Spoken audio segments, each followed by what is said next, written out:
Shalom saudara-saudara, Bapak Ibu yang dikasihi Tuhan. Haleluya, kita bersyukur sudah memasuki minggu yang baru lagi, hari Senin 28 April 2025. Kita sudah hampir saja mengakhiri bulan April ini. Saya sungguh bersyukur untuk pemeliharaan yang Tuhan berikan kepada saya dan istri serta jemaat yang saya layani. Hari demi hari Tuhan menyertai dan membela kita semua. Saudara, kita masih terus belajar mengenai kemuliaan Kristus di sepanjang bulan April ini. Dan hari ini kita akan belajar mengenai dimuliakan bersama dengan Kristus.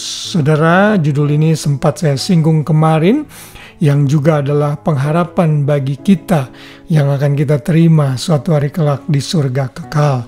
Kita akan membaca ayatnya dalam Kolose 3 ayat 4 yang menjadi ayat hafalan kita. Ayat ini berkata demikian, apabila Kristus yang adalah hidup kita menyatakan diri kelak, kamu pun akan menyatakan diri bersama dengan Dia di dalam kemuliaan. Wow, haleluya. Saudara, ayat ini dalam bahasa Inggris dinyatakan, when Christ who is our life is revealed, then you also will be revealed with Him in glory. Saudara, ayat ini mencakup hidup ini dan hidup yang akan datang. Kristus yang adalah hidup kita, nanti suatu hari kelak kita akan benar-benar mengerti Yesus dan melihat Yesus dalam keadaan yang sesungguhnya. Karena di surga kekal nanti kita akan diubahkan. Pikiran kita akan semakin baik, pengetahuan kita tentang Tuhan akan semakin baik, termasuk pengetahuan terhadap Kristus Juru Selamat kita. Dan kalau kita membaca dari ayat-ayat sebelumnya, yaitu ayat 1-3, di sana dikatakan, karena itu kalau kamu dibangkitkan bersama dengan Kristus, carilah perkara yang di atas, di mana Kristus ada, duduk di sebelah kanan Allah.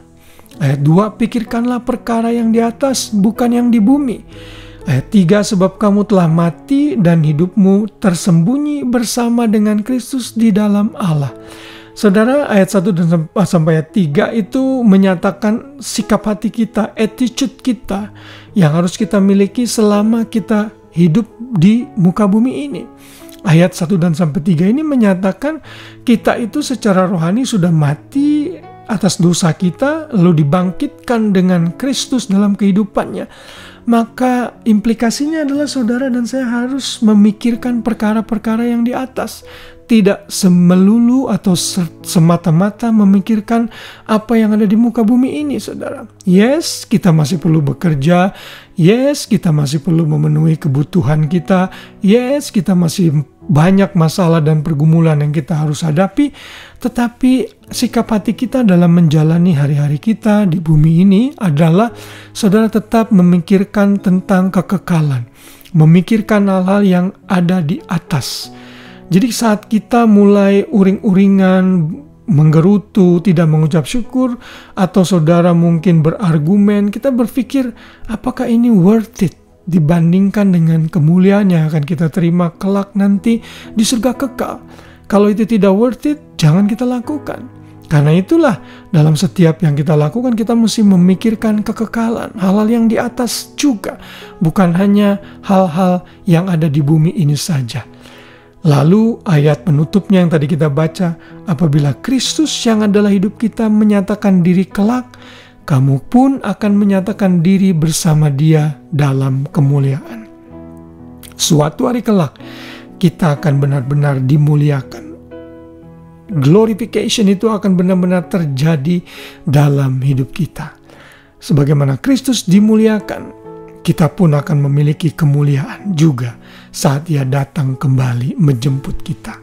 Saudara, renungan malam ini biar memotivasi kita semua bahwa apapun yang kita hadapi dalam hidup ini tidak sebanding dengan kemuliaan yang akan kita terima suatu hari kelak.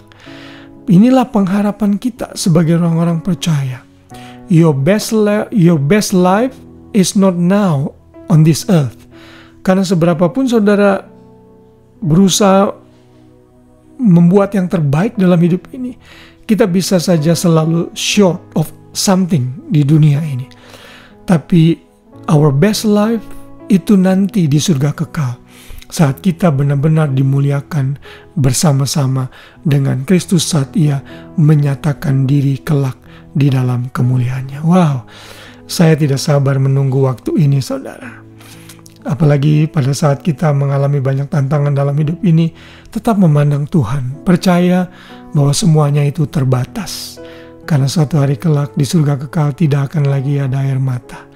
Kita hidup dalam kemuliaan yang besar bersama Juru Selamat kita. Karena itu mari encourage one another dengan perkataan ini. Mari kita membangun satu dengan yang lain dengan perkataan ini. Bahwa kita akan sama-sama dimuliakan bersama dengan Kristus. Tuhan memberkati kita semua. Biar renungan malam ini memotivasi kita dan memberkati kita. Sehingga kita sadar siapa kita dan kemana kita akan pergi. Selamat malam dan selamat beristirahat. Tuhan Yesus memberkati. Shalom.